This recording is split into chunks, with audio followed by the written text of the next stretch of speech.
There's a mindset so powerful, so dangerous, that once you develop it, you'll stop being the person you are right now. You'll stop hesitating. You'll stop overthinking. You'll stop living like the rest of the world that wakes up every morning and negotiates with its own weakness. This mindset is ancient, hidden deep within the teachings of the undefeated samurai, Miyamoto Musashi. He didn't just master the sword, he mastered himself. And what he discovered wasn't about strength or skill, it was about becoming something terrifyingly consistent, a human weapon, a man who no longer depended on motivation, inspiration, or emotion to move forward. Musashi called this state Fudoshin, the immovable mind. And if you can understand this mindset and dare to live it, you'll see why most people fear it, because it requires you to destroy the version of yourself that still cares about comfort. Musashi's life wasn't glamorous. He was born in chaos, raised in war, and lived most of his life wandering the mountains with nothing but his sword and his thoughts. But inside that solitude, he found a secret, a way of thinking that made him unstoppable. While others trained for victory, he trained to eliminate the possibility of defeat. His code was simple: move forward no matter what. Not perfectly, not heroically, just relentlessly. You see, most people wake up every day asking themselves if they feel ready. Musashi never asked that question. Readiness was irrelevant. He moved whether he was tired, sick, or afraid. Because the moment you let emotion decide your action, you've already surrendered. That's what makes this mindset dangerous. It doesn't negotiate. It doesn't need external motivation. It's a switch that turns you from a human reacting to life into a force that directs it. Musashi wrote in the Book of Five Rings, "The way is in training." He meant that mastery is not an event. It's a continuous state of being. You don't practice to achieve perfection. You practice until perfection becomes irrelevant. He believed the real battle was never fought with swords. It was fought in the mind, against comfort, against hesitation, against the weakness that whispers, "You've done enough." Most people will never reach this level because it requires a death. The death of the emotional self, the one that wants praise, the one that wants rest, the one that wants to feel good about the effort. Musashi stripped that away. He understood that emotion clouds the edge of the blade. Every time you let emotion dictate your decisions, you dull your weapon. Think about your own life. How many times have you quit something not because it was impossible, but because it didn't feel right? You were tired, bored, uninspired, or alone.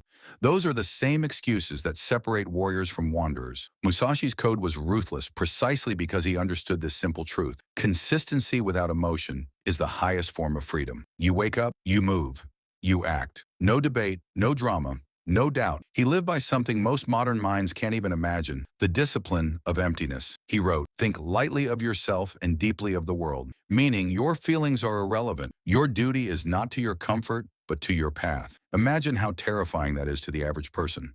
To live without excuses. To strip away every reason to stop and move through pain as if it doesn't exist. That's why this mindset is dangerous. Not because it harms you, but because it destroys every part of you that relies on weakness. It turns you into something unrecognizable. A man or woman who doesn't chase motivation, but manufactures it. When you adopt this mindset, you'll start to notice something strange. People will begin to fear your consistency. They'll call you obsessive, extreme, unhealthy. Why? Because you'll reflect back to them everything they're avoiding. You'll become a living mirror of discipline, and that makes people uncomfortable. Musashi faced this isolation too. He didn't seek comfort in company.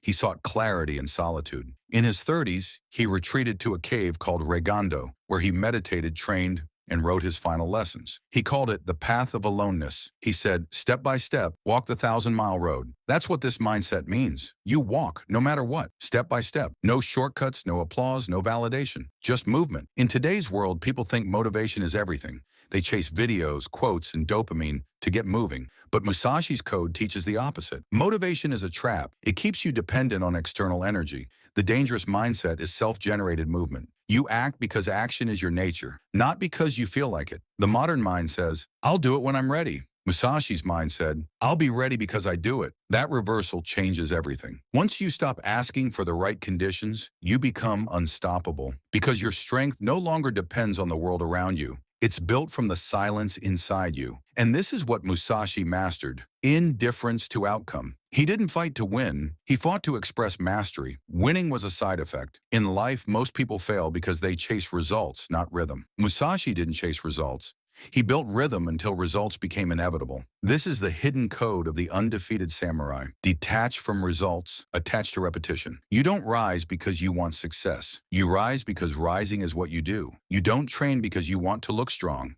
You train because weakness disgusts you. You don't meditate for peace. You meditate because stillness is your weapon. Every time you repeat the act, you carve a new identity. You stop being the person who tries and become the person who does. But understand this. This mindset will cost you everything that keeps you average. You'll lose comfort, you'll lose easy friendships, and you'll lose the luxury of excuses. That's why it's dangerous. It isolates you from the world of mediocrity and forces you into the realm of mastery. People won't understand it. They'll call you obsessive because they can't comprehend a life without negotiation. They'll say you're unbalanced because they can't imagine doing anything without reward. Let them talk. Musashi didn't live for understanding. He lived for clarity. When he fought, he didn't fight with fury. He fought with stillness. No emotion, no hesitation. His opponents fought for victory.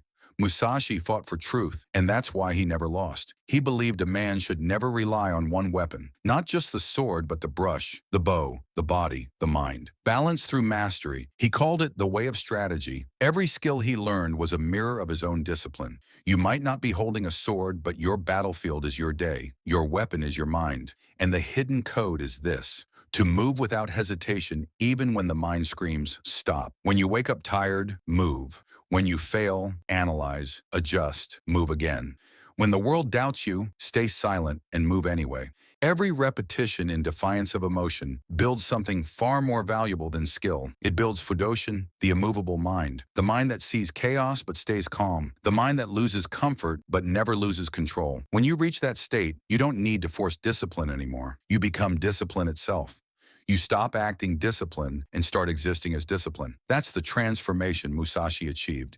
He became the embodiment of practice. People called him strange, brutal, obsessive. He didn't care because he understood something the world forgot. Freedom is not doing what you want. Freedom is being unmoved by what you don't want. That's the most dangerous mindset you can develop, because once you reach it, no one can manipulate you. Not your emotions, not your fears, not the opinions of others. You become untouchable. You stop chasing comfort and start chasing clarity. Every moment becomes training. Every failure becomes feedback. Every day becomes another swing of the sword. So if you want to live like Musashi, don't seek balance. Seek alignment. Align your actions with your principles, your time with your goals, your words with your truth. Then destroy negotiation. When the alarm rings, move. When doubt whispers, ignore it. When you fail, keep going. Because that's all this mindset really is. Movement without permission. At first, it'll feel unnatural. Your mind will fight you. It'll beg for rest, distraction, comfort. But each time you deny it, each time you move anyway, you're carving away the weak self, the emotional self, the self that only acts when it feels good. And when that self finally dies, what remains is something unrecognizable, calm, precise, dangerous. A person whose actions are independent of their emotions. A person who doesn't need the world to be perfect to move forward. That's what Musashi meant when he said, "If you know the way broadly, you see it in all things." When you develop this mindset, everything becomes training. Every failure becomes progress. Every discomfort becomes a lesson. And one day you'll wake up and realize you've stopped negotiating with your weakness. You no longer think about doing the work. You simply do it. People will look at you differently, some with admiration, others with fear. They'll say, "You've changed." Good, because you were supposed to. You'll have discovered the mindset that makes comfort irrelevant, excuses impossible, and progress inevitable. You'll have discovered Musashi's hidden code. And once that code lives inside you, there's no going back. Because the most dangerous mindset you can develop is the one that doesn't need to feel ready to act. It just acts.